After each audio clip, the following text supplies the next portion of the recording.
Hello, welcome my dear student. So today's daily news analysis will be for the date 1 and 2nd February. ठीक है, first और second फरवरी, first जो आपका Sunday रहा था and second जो आपका मंडे का न्यूज़ है, तो इसीलिए वो दोनों न्यूज़ को एक साथ हम लोग आज एनालाइज कर लेगा. ठीक है,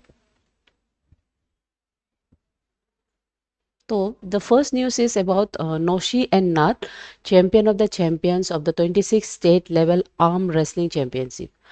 सो रिसेंटली आपका जो आर्म, ये जो आर्म से आर्म रेसलिंग, ठीक है, आर्म रेसलिंग चैंपियनशिप्स ऑफ 2026 आपका होल्ड हुआ है, जिसमें champion of the champion title आपका फीमेल का जो कैटेगरी है उसमें अरुणाचल पुलिस का जो पर्सनैलिटी है योमकेन नोशी, वो जो वोमेन का कैटेगरी में मेडल को जीता है. एंड आदित्य नाथ, ये मेल का कैटेगरी में चैंपियंस का ट्रॉफी को ये होल्ड मतलब जीता गया है. ये जो मैच था आर्म रेसलिंग का, ये आपका ईटानगर अरुणाचल प्रदेश में हेल्ड हुआ है. और इसमें लेंजिंग मुबांग जो आपका ईस्ट सियांग से रिप्रेजेंट करते हुए वो चैंपियन ऑफ द चैंपियन का जो कैटेगरी है जूनियर बॉयज़ का कैटेगरी में वो उसको मतलब डिक्लेयर किया गया है. ठीक है, सो इसमें डिस्ट्रिक्ट वाइज परफॉर्मेंस में आपका ईस्ट सियांग सबसे first position, lower Dibang second and Namsai फिर थर्ड. और ये आपका Arunachal Pradesh arm wrestling association इसको ऑर्गेनाइज किया है. ओके, सो एग्जाम के पॉइंट में समटाइम्स यूथ से related, not youth sorry, sometimes sports से रिलेटेड क्वेश्चंस पूछा जाता है कॉम्पिटिटिव एग्जाम में. तो इसके लिए आपको देखना है फ्रॉम एवरी पर्सपेक्टिव से खुद को प्रिपेयर करते हुए. और अरुणाचल प्रदेश का करंट अफेयर्स न्यूज़ में चैंपियन ऑफ द चैंपियन, इस तरह का मैचेस कहाँ होल्ड हुआ है, कौन चैंपियन है, ये क्वेश्चन आपको पूछा जा सकता है. उसके अलावा अगर मेंस में हम देखें तो इसमें एक सोशल डेवलपमेंट, यूथ और वुमेन का पार्टिसिपेशन इन स्पोर्ट, उसको लेके क्वेश्चन पूछा जा सकता है. वुमेन इन स्पोर्ट, ठीक है, अरुणाचल प्रदेश में ये कुछ साल में वुमेन इन स्पोर्ट्स बहुत देखने को मिल रहा है और ये बहुत अच्छा टॉपिक बनता है आपका ऐसे के लिए. सो ऐसे के लिए, ऐसे का पेपर जिसको हम जीएस पेपर 1 बोलता है ना, पेपर 1, तो उसके लिए आपको प्रिपेयर करना है. और ऐसे एक कंपलसरी पेपर होता है सिविल सर्विस में. ठीक है, next, Donyi Polo airport adjudged best under regional connectivity scheme Udan के अंदर में. सो रिसेंटली आपका जो दोनीपोलो एयरपोर्ट जो होलोंगी में है, आवर कॉमर्शियल एयरपोर्ट, उसको बेस्ट एयरपोर्ट अंदर रीजनल कनेक्टिविटी के अंदर में, उड़ान के अंदर में उसको दिया गया है. ये अवार्ड जो विंग्स इंडिया 2026 जो हैदराबाद में हेल्ड हुआ है.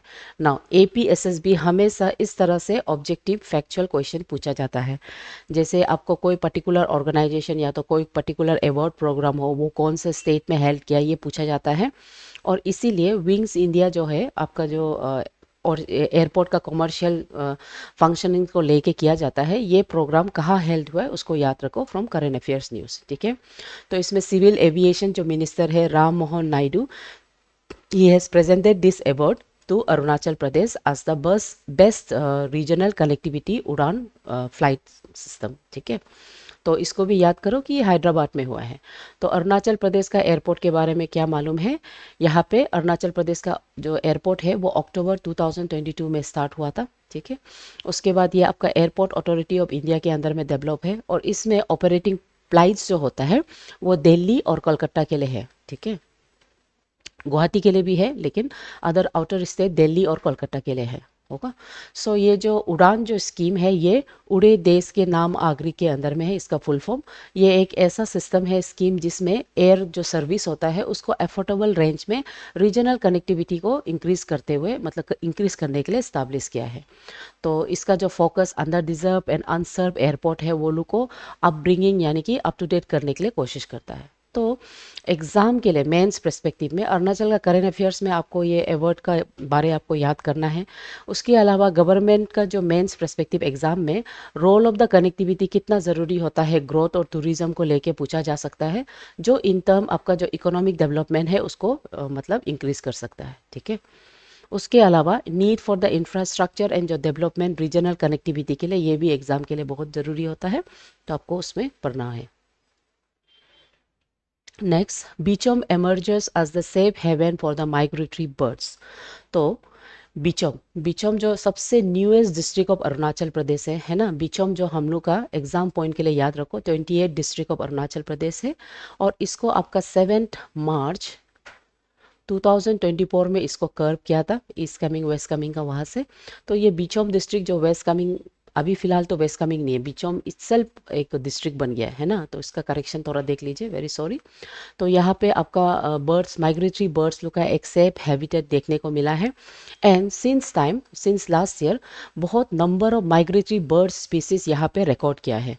सो बहुत सा रिकॉर्ड स्पीसीज में से कुछ कुछ स्पीसीज जैसे कि Pallas gull, ruddy shelduck, great cormorant, chested kingfisher, common merganser, brown headed gull, great chested grebe, white throated kingfisher and bar headed goose, इसको एक्सपेक्ट किया जा रहा है कि ये मार्च तक आने का चांसेस है। ठीक है, तो such type of numbers of migratory bird का प्रेजेंट बेसिकली इसका जो इकोलॉजिकल कंजर्वेशन जो होता है और पर्टिकुलर एरिया को उसको शो करता है। ठीक है, और उसके अलावा आपका जो लोकल कम्युनिटी यानी कि कम्युनिटी बेस्ड जो कंजर्वेशन है एंड साथ ही साथ इको टूरिज्म, उसको ये पोटेंशियल को डिस्प्ले करता है।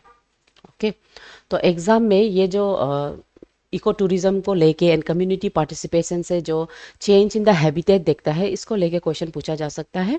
उसके अलावा प्रीलिम्स में आपको ये बर्ड्स लोग का नाम भी पूछा जा सकता है। ठीक है, सिविल सर्विस लेवल लुक में। और उसके बाद वाइल्ड लाइफ और कंजर्वेशन डेवलपमेंट आपका बिचोम डिस्ट्रिक्ट, ठीक है, बिचोम, वेरी सॉरी, बिचोम डिस्ट्रिक्ट के बारे में, जो कि नया डिस्ट्रिक्ट है, उसके बारे में पूछा जा सकता है। ठीक है, एंड दूसरा माइग्रेटरी बर्ड्स का जो विजिट होता है तो पर्टिकुलर एरिया, उसका सिग्निफिकेंस, इकोलॉजिकल सिग्निफिकेंस, ये आपको पूछा जा सकता है। Next, early rhododendron blooms in Eagle wild life sanctuary signals ecological shift. So Arunachal Pradesh में जो नेचुरल फ्लावरिंग होता है, ये लोग बेसिकली आपका जो एग्रीकल्चर पैटर्न से रिलेटेड होता है, लेकिन एक unusual early flowering of the rhododendron देखने को मिला है Eagle nest wild life sanctuary में। ये Eagle nest wild life sanctuary में ये बर्ड का early flowering in the early month of the January, ये बहुत मतलब कंसर्न राइज करता है and it shows the changing climatic pattern in the eastern Himalayas. ठीक है, तो ये जो फ्लावर होता है वो बेसिकली लेट फरवरी टू अप्रैल में ब्लूम होता है, जब हम लोग आपका जो विंटर का एग्रीकल्चर क्रॉप्स को जब हम लोग पुट करने के लिए स्टार्ट होता है, तब इसको हम लोग डाला जाता है। लेकिन अभी इसका जो early blooming in the January, ये बेसिकली ये शो कर रहा है कि सीजनल चेंज हो गया है ना, फिनोलॉजिकल शिफ्ट बोलता है, यानी कि सीजनल चेंज हो गया है। और ये चेंज आपका जितना भी हॉर्टिकल्चर और एग्रीकल्चर क्रॉप्स है उसको डेफिनेटली इम्पैक्ट करने वाला है। ठीक है, और साथ ही साथ जो अदर स्पीसीज होता है, माइग्रेटरी स्पीसीज जैसे मान के चलो, ये सब को भी इम्पैक्ट करने वाला है। तो यहाँ पे एक हम लोग एक आइडिया लगा सकता है, higher mean temperature during winter हो गया होगा, जिसके वजह से अर्ली फ्लावरिंग हुआ है। उसके अलावा लोकल जो माइक्रो क्लाइमेट है इसमें चेंज हुआ होगा। और दूसरा ग्लोबल वार्मिंग का साइन भी वो हो सकता है। ठीक है, तो such flowerings, early flowering of the plant, वो बेसिकली उसका जो ग्रोथ का जो इकोलॉजिकल होता है प्लांट का, उसको इम्पैक्ट करता है। साथ ही साथ ये climate variabilities on the species और बिहेवियर के बारे में भी बताता है and ecosystem sensitive to the climate change के बारे में बताता है। सो इट इज़ नेसेसरी कि हम लोगों की environmental changes in the protected area को संभाल के, मतलब प्रोटेक्शन देना, और उसके अलावा क्लाइमेट चेंज इंडिकेटर और फिनोलॉजी के बारे में अंडरस्टैंड करना। ठीक है, नेक्स्ट, गवर्नर एक्सटेंड्स रा ग्रीटिंग्स, नो सॉरी, नॉट रा, इट्स रे, रे प्रोनाउंस किया जाएगा। तो आवर गवर्नर केटी पटनायक, ठीक है, he has extended his greetings for the Reh festivals to the Idu Mishmi community of the Arunachal Pradesh. So ये जो फेस्टिवल है रे फेस्टिवल, ये बहुत ही one of the major important festivals of the Mishmi community माना जाता है, जिसमें वो जो डिवाइन मदर है नान्या नियादिया, ठीक है, नन्या इनिया ताया, उसको वो प्रॉस्पेरिटी के लिए, पीस के लिए, हारमोनी के लिए एंड कम्युनिटी वेलबींग के लिए वो उसको प्रे करता है। ठीक है, कम्युनिटी वेलबींग के लिए होगा। उसके बाद इसमें गवर्नर का मैसेज में ही हैज एक्सप्रेस होप कि डिवाइन ब्लेसिंग हो, peace, loving and harmony and fraternity आपका सोसाइटी में मेंटेन हो। ठीक है, नाउ एग्जाम में आर्ट एंड कल्चर का सेक्शन में अरुणाचल का जो फेस्टिवल्स होता है वो पूछा जाता है। ठीक है, फेस्टिवल्स भी बहुत इंपॉर्टेंट क्वेश्चंस होता है, इसलिए आपको याद करना है। उसके अलावा role of the indigenous traditions in social harmony, ये आपका मेंस का पर्सपेक्टिव का क्वेश्चन हो सकता है, मेंस क्वेश्चन। ठीक है, और उसके अलावा आपका ये जो प्रीलिम्स में स्पेशली ये जो डांस जो होता है ना, रे फेस्टिवल में जो डांस किया जाता है, स्पेशली डांस, फोक डांस, वो डांस तो को भी पूछा जा सकता है, ठीक है। Next, Katang in digital darkness. In the 21st century, जहाँ में सब कुछ डिजिटलाइजेशन हो गया है, आवर विलेज, कटांग विलेज, ठीक है, कटांग विलेज ये आपका अपर सियांग डिस्ट्रिक्ट में है, ये अभी भी इसमें डिजिटल आइसोलेशन देखने को मिल रहा है। यहाँ में कोई इंटरनेट या तो मोबाइल कनेक्टिविटी नहीं है, उसके वजह से इसका डिस्पाइट इसका जो डिस्टेंस है वो पासीघाट से इतना दूर नहीं है, फिर भी यहाँ में कोई डिजिटल सर्विस और अपॉर्चुनिटी नहीं देखने को मिल रहा है। और इसके वजह से वहाँ का जितना भी सराउंडिंग विलेजेस है, जैसे कि सुबुम, जेरा, पोंगिंग, मोपोंग साइकिल का जो विलेज है, ये सब विलेज आपका यमुना रिवर के सामने में है। ये सब विलेज में आपका इम्पैक्ट पड़ रहा है, ठीक है, डिजिटल के वजह से वो लोग का एजुकेशन में पड़ रहा है, इकोनॉमिक लाइवलीहुड में, गवर्नेंस में एंड सोशल डेवलपमेंट में देखने को मिल रहा है, ठीक है। तो इसमें कम्युनिटी रिस्पॉन्स का एक बहुत बड़ा रोल प्ले हो रहा है। They are asking for government's intervention, है ना, वो लोग गवर्नमेंट को इंटरवेंट करके यहाँ में mobile tower and stable internet facility का इंस्टॉलमेंट करने के लिए they are urging the government for this change. Okay, so digital governance अभी बहुत ज़रूरी हो गया है, और इस तरह से अगर डिजिटल डिवाइड होगा तो रीजनल इनइक्वालिटी को राइज करेगा। And infrastructure in the far flung areas बहुत ज़रूरी है ग्रास रूट लेवल डेवलपमेंट के लिए, ठीक है, तो वो एग्जाम के लिए आपको उस हिसाब से देखना है। Next, new Aadhaar app detected to the nations. New Aadhaar app dedicated to the nations, very sorry. So एक नया अदर मोबाइल ऐप डेडिकेट किया जा रहा है आपका नेशंस के लिए, न्यू दिल्ली में इसको अनाउंस किया है। ये ऐप जो एक बहुत unique identification authority of India के अंदर में डेवलप हो रहा है, और ये ऐप बिल्कुल भी पेपरलेस होगा, सिक्योर होगा एंड यूजर सेंट्रिक होगा डिजिटल गवर्नमेंट्स के अंदर में। तो ये एक नेक्स्ट जनरेशन आधार ऐप है, जिसमें याद रखिए ये क्वेश्चन पूछा जा सकता है, कस्टमाइज क्यूआर कोड यूज़ किया जाएगा। उसके अलावा यहाँ में जितना हो सकेगा डाटा मिनिमाइजेशन होगा, only what is required only that will be shared. उसके अलावा only digital sign credential will be use. तो ये 3 कैरेक्टरिस्टिक फीचर्स को लेके एग्जाम लोग में पूछता है, ठीक है, एबीपीएससी एग्जाम में इस तरह से डिस्क्रिप्टिव फॉर्मेट में पूछा जा सकता है, तो उसको आपको याद करना है। सो ये डिजिटल गवर्नेंस, ई सर्विसेज, है ना, वो कितना सिटीजन सेंट्रिक है, ये आपका जीएस पेपर 2 में पूछा जाता है, उसके अलावा जीएस पेपर 4 में पूछा जाता है, ठीक है। लेकिन उसके साथ साथ ऐसा एप्स जो आपका प्राइवेसी है ना, प्राइवेसी और आपका जो डाटा मिनिमाइजेशन, क्या वो कितना तक मतलब सिक्योर है, ये क्वेश्चन भी आपको आ सकता है, ठीक है। सो प्रीलिम्स में याद रखो क्यूआर बेस्ड वेरिफिकेशन है, ठीक है, डिजिटलाइज सिग्नेचर है एंड मिनिमम डाटा मतलब शेयरिंग होगा, ठीक है। Cleanliness drive at Sangestar lake. Now Sangestar lake में cleanliness, community based cleanliness drive कर रहा है, जिसमें अराउंड 200 पार्टिसिपेंट देखने को मिला है, और ये ड्राइव जो स्वच्छ भारत मिशन के अंदर में रखा गया है। ओके, नाउ एग्जाम के लिए, ठीक है, एग्जाम के लिए ये जो संजस्तर लेक है वो क्यों इतना इंपॉर्टेंट है, क्योंकि ये सबसे largest lake in Arunachal Pradesh से, लार्जेस्ट नेचुरल लेक है ना। उसके अलावा ये लेक को हम लोग सोंगाश्री लेक भी कहा जाता है। देर इज ए बिलीव कि यहाँ में बुद्धा का स्पिरिट रहता है ना, सोंगाश्री रिलीजियस बिलीफ सेंटिमेंट भी रहता है। उसके अलावा ये लेक को हम लोग माधुरी लेक भी बोलता है ना। माधुरी लेक क्यों, क्योंकि यहाँ पे कोयला फिल्म शूट किया गया था, सो उसका मेमोरी में रखा गया है। उसके अलावा यहाँ में कौन कौन सा स्टेक होल्डर्स इसका वेस्ट मैनेजमेंट में आ रहा है, Zemithang waste management committee, office of the assistant commissioner, Indian army, ITBP, ग्रिफलुक है, पंचेंग डिंगरो, ये जो गांव बुरास उसको कहा जाता है, लोकल रेसिडेंट्स एंड वॉलंटियर्स, ठीक है। सो ये एक community based programme under the Swachh Bharat वो लोग कर रहे हैं। ओके, सो प्रीलिम्स लेवल में इसका importance I have told you. And उसके अलावा need for the conservation of the wetlands and fragile ecosystem, ये कितना ज़रूरी है, ये क्वेश्चन आपका जीएस पेपर 3 में पड़ जाता है, सो आपको उस हिसाब से देखना है। उसके अलावा लोकल जो मतलब इनिशिएटिव, यानी कि जो कम्युनिटीज़ होता है, लोकल कम्युनिटीज़, उसका क्या रोल प्ले होता है in conservation of the wetlands, ये भी क्वेश्चन पूछा जा सकता है, ठीक है। Next, Elena Rebakina wins Australian Open by beating number 1 Ariana Sabalenka for her second Grand Slam title. तो आपका रिसेंटली ऑस्ट्रेलियन ओपन जो मैच हुआ है, उसको एलिना रेबाकिना वो वोन किया है defeating the world number 1 Aryna Sabalenka in the final. ये जो आपका रेबाकिना का सेकेंड ग्रैंड स्लैम टाइटल है, ठीक है। तो ये मैच जो बेसिकली एक विक्ट्री एक टॉप रैंक प्लेयर्स लोग के बीच में था, जो highly competitive depth in the women's tennis को रिप्रेजेंट किया है।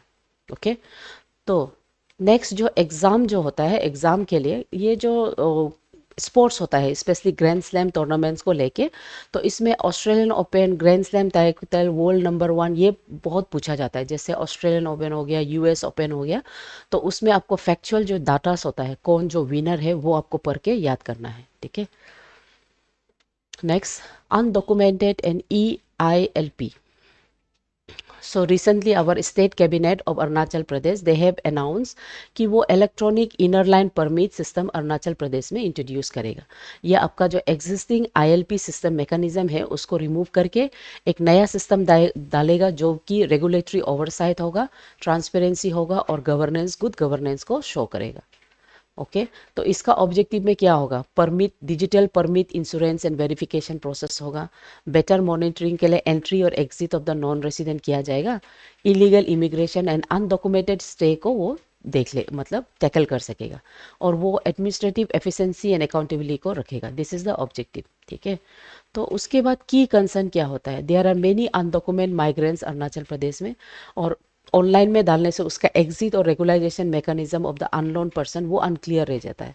उसके अलावा देयर इज ए रिस्क कि जो वल्नरेबल सेक्शन है वो लोग को हरस किया जा सकता है।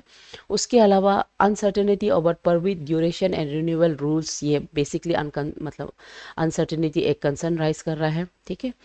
तो एग्जाम के लिए ये ILP से रिलेटेड क्वेश्चन आपको पूछा जा सकता है। Inner line permit Arunachal Pradesh में 1873 में डाला गया था, based on the 1875 Bengal frontier, Bengal eastern frontier regulation act के अंदर में इसको डाला गया था। उसको याद रखो क्योंकि ये फैक्चुअल वाला क्वेश्चन एग्जाम लोग में पूछा जाता है। उसके अलावा इसका इंपॉर्टेंस क्या होता है, ये आपका जो ट्राइबल इंडिजीनियस जो लैंड होता है उसको किस तरह से प्रोटेक्शन किया जाता है और इसमें क्या लूपहोल हो सकता है, ये क्वेश्चंस लोग को पूछा जाता है। और अगर EILP करेगा तो वो किस तरह से उसका इम्प्लीमेंटेशन क्या है, उसका इम्प्लीकेशंस क्या है, ये क्वेश्चन आपको पूछा जा सकता है, ठीक है। Next, government extends Dongin greetings. तो आपका जो डोंगिन फेस्टिवल है, ये डोंगिन फेस्टिवल को आदि कम्युनिटी लोग सेलिब्रेट करता है, तो गवर्नमेंट जो अपना ग्रीटिंग एक्सटेंड किया है to the people of the Adi community. So Dongin basically एक एग्रीकल्चर फेस्टिवल है जिसको बिगिनिंग ऑफ द एग्रो होता है, उसमें पीपल लोग जनरली ये फेस्टिवल को सेलिब्रेट किया जाता है। ये फेस्टिवल एक close bond between people and nature दिखता है, और ये ओरोलॉजी फेस्टिवल ओरल वे में इसका फ्लोक लेयर्स को बता के from one generation to another generation ये पास किया जाता है। ओके, सो ये जो फेस्टिवल है यहाँ में emotional, cultural and social values of the Adi community को डिस्प्ले करता है, और ये कलेक्टिव आइडेंटिटी और cultural heritage of the Adi community उसको डिस्प्ले करता है, ठीक है। तो लाइक आई सेड, क्वेश्चंस जो फैक्चुअल क्वेश्चन जैसे कि आपका डोंगिन फेस्टिवल्स, ये सब APPSC और APPSSB में भी पूछा जा सकता है, ठीक है। तो उसके लिए आपको उस हिसाब से पढ़ना है, जैसे डोंगिन फेस्टिवल आदि का है उसको आपको याद करना है, ओके, वो पूछा जाता है। उसके बाद Sitaram, finance minister Sitaram proposes east coast industrial corridor tourism destination. तो रिसेंटली जो बजट सेशन हुआ है उसमें फाइनेंस मिनिस्टर निर्मला सीताराम वो प्रपोज किया है ईस्ट कोस्ट इंडस्ट्रियल कॉरिडोर, जिसमें आपका जो बेस नोडल हब जो रहेगा वो दुर्गापुर वेस्ट बंगाल में रहेगा। वहाँ में वो यूनियन बजट में इसको प्रपोजल डाला है कि east coast industrial corridor and Buddhist tourism जो है उसको पुश किया जाएगा in east as well as north eastern state, ठीक है। तो ईस्ट कोस्ट इंडस्ट्रियल डेवलपमेंट में बहुत सा ईस्टर्न स्टेट जैसे कि आपका बिहार हो गया, Jharkhand, West Bengal, Odisha and Andhra Pradesh, they are all included, जिसमें एक नेशनल ग्रोथ कॉरिडोर को वो लोग डेवलप करेगा connecting all the eastern state. उसके अलावा बुद्धिज्म टूरिज्म इनिशिएटिव के अंदर में आपका जो Buddhist circuit in the states like Arunachal Pradesh, Sikkim, Assam, Manipur, Mizoram and Tripura, उसमें फोकस करके उसका जो टेम्पल मोनेस्ट्री का कंजर्वेशन है, पिलग्रिमेज इंटरप्रिटेशंस, ठीक है, वो सब को लिंक किया जाएगा और उसको पूर्वोदया विजन के अंदर में पोटेंशियली इंक्रीज करेगा टूरिज्म को, ठीक है। तो ये जो एक बैलेंस रीजनल डेवलपमेंट में और साथ ही साथ ईस्ट और वेस्ट का जो डिस्पैरिटी है उसको रिड्यूस करने में हेल्प करेगा। साथ ही साथ ये इकोनॉमिक डाइवर्सिफिकेशन करेगा, टूरिज्म एक लाइवलीहुड बन सकता है और कल्चरल प्रिजर्वेशन, कम्युनिटी इन्वॉल्व करके कल्चरल प्रिजर्वेशन को शो करता है। नाउ रिलीजन का जो हेरिटेज होता है वो सॉफ्ट पावर में आ जाता है, तो उसको किस तरह से इंडिया अपना बेटरमेंट और डेवलपमेंट के लिए करेगा, ये एग्जाम के लिए बहुत ज़रूरी है। ठीक है, तो प्रीलिम्स में आपका ईस्ट कोस्ट इंडस्ट्रियल कॉरिडोर, यहाँ में कौन कौन सा स्टेट आता है वो पूछा जा सकता है। ठीक है, बुद्धिस्ट टूरिज्म में कौन कौन सा नॉर्थ ईस्टर्न स्टेट आता है ये भी पूछा जा सकता है, तो आपको उस हिसाब से पढ़ना है। उसके अलावा रिलीजन बोलता है आपका जो कल्चरल हेरिटेज है वो एक सॉफ्ट पावर को शो करता है, उसके बारे में भी आपको पूछा जा सकता है। India zero hours Chabahar port outlet slashes Bangladesh aid in 2026 to 2027 budget. So recently India have zero out the चावर पोर्ट आउटले। ठीक है, सो यहाँ में इंडिया जो अपना जो फंड देता है, असिस्टेंस जो देता है बांग्लादेश को, उसको रिड्यूस किया है फ्रॉम 60 करोड़। ठीक है, 60 करोड़ तक रिड्यूस किया है फ्रॉम 120 करोड़, रिवाइज एस्टिमेट कर दिया है। इट बेसिकली रिफ्लेक्ट जो स्ट्रेन बायलैटरल डायनामिक्स और changing strategic priorities with Bangladesh है उसको शो कर रहा है। ठीक है, और नो फंड्स अभी फिलहाल no funds had been allocated in the recent जो बजट हुआ है 2026 से 27 पे, यहाँ में कोई भी मतलब फंड एलोकेशन मतलब अनाउंस नहीं किया है। ठीक है, तो ये जो प्रोजेक्ट है इंडिया और बांग्लादेश का वो international north south transport corridor के अंदर में आ जाता है। ठीक है, तो ये जो प्रोजेक्ट था ओवरऑल, ये प्रोजेक्ट पुराना जो प्रोजेक्ट है वो 6,997 करोड़ का एस्टिमेट किया गया है। तो ये करोड़ में hydro power, transmission line, housing, road सब कुछ इंक्लूड किया गया था। तो इसमें दोबारा कोई एक्सपेंडिचर गवर्नमेंट से इनिशिएटिव नहीं मिला है।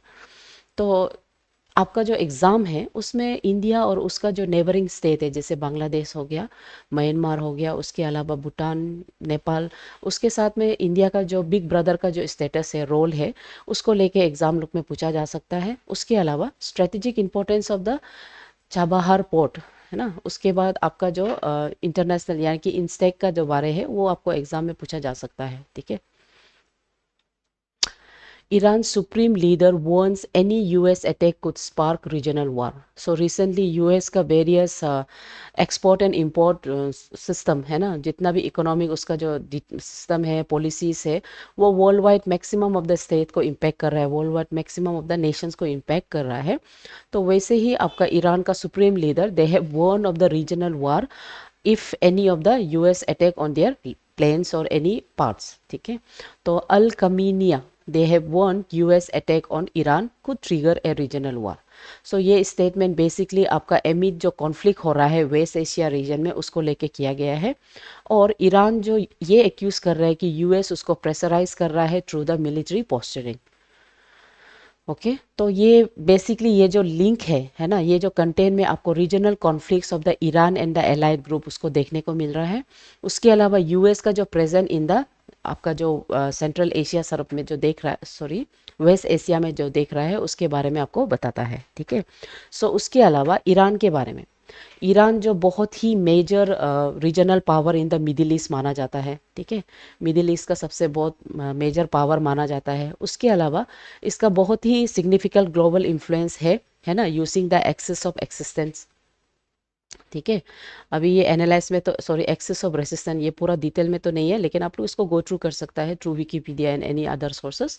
सो ईरान मिडिल ईस्ट में बहुत बड़ा इंपॉर्टेंट रोल प्ले करता है, और उसका एक्सिस ऑफ रेसिस्टेंस का थ्रू से वो एवरी मिडिल ईस्ट नेशन का उसका इन्फ्लुएंस है। ठीक है, it can sway over the Iraq, Syria, आपका लेबनान, यमन, ये सब में वहाँ में वो फंक्शंस से state within the state. ठीक है, तो इसलिए उसका बहुत इम्पैक्ट पड़ता है, and any military interference of the US will be seen as a regional war. ठीक है, तो यहाँ में risk stakes for the diplomacy and de escalation effort देखने को मिल रहा है, और ये किस तरह से इंटरनेशनल ग्लोबल मार्केट में एंड ग्लोबल सिक्योरिटी को किस तरह से मतलब हैम्पर कर सकता है उसके बारे में। ठीक है, next, Carlos Alcaraz beat Novak Djokovic to become the youngest man to compete a career Grand Slam. So recently आपका कार्लोस अल्काजरा वो यूएस का जो ग्रैंड स्लैम मतलब मैच था उसमें वो नोवेक जोकोविच को हरा मतलब डिफीट करके he became the youngest male player to achieve this feat. होगा। सो ऑस्ट्रेलियन ओपन का याद रखो, फीमेल में आपका रेबिना जो जीता है, एलिना रेबिना, और मेल में कार्लोस अल्काजरा। तो ये क्वेश्चंस तो फैक्चुअल क्वेश्चंस है और ये जनरली एपीएसएसबी में ये फॉर्मेट में पूछा जाता है। समटाइम्स एपीपीएससी में भी पूछता है, लेकिन एपीपीएससी का दो क्वेश्चन पूछने का तरीका थोड़ा चेंज हो गया है, अगर आप लोग नोटिस किया है तो कैरियर ग्रैंड स्लैम फिर क्या होता है? ये ऐसा ग्रैंड स्लैम होता है जब आप 4 ग्रैंड स्लैम टाइटल को विन करता है, वो है Australia, French, Wimbledon and US open, और इसको one of the rarest achievement in the tennis माना जाता है। तो आपका जो कार्लोस अल्काजरा है, he has join the elite list of the tennis legend with the career grand slam होगा। तो ये फैक्चुअल क्वेश्चंस है और ये आपको एग्जाम के लिए याद करना है। Next, which airport in Arunachal Pradesh was adjourned the best under regional connectivity scheme उड़ान स्कीम? तो ये तो आपका दोनीपोलो एयरपोर्ट है अरुणाचल प्रदेश का। Next, Bichom village recently in news as the safe haven for the migratory bird is located in which district? So Bichom itself एक district बन गया है, इसका correction बहुत ज़रूरी है, ठीक है, very sorry। Bichom itself एक district है ना, बिचोम का हेडक्वार्टर तो ये अलग है, तो उस हिसाब से यहाँ में जो लिखा है ये अभी बिचोम वेस्ट कमिंग का पार्ट नहीं है, उसको आप लोग थोड़ा सा करेक्शन देख लीजिएगा, ठीक है।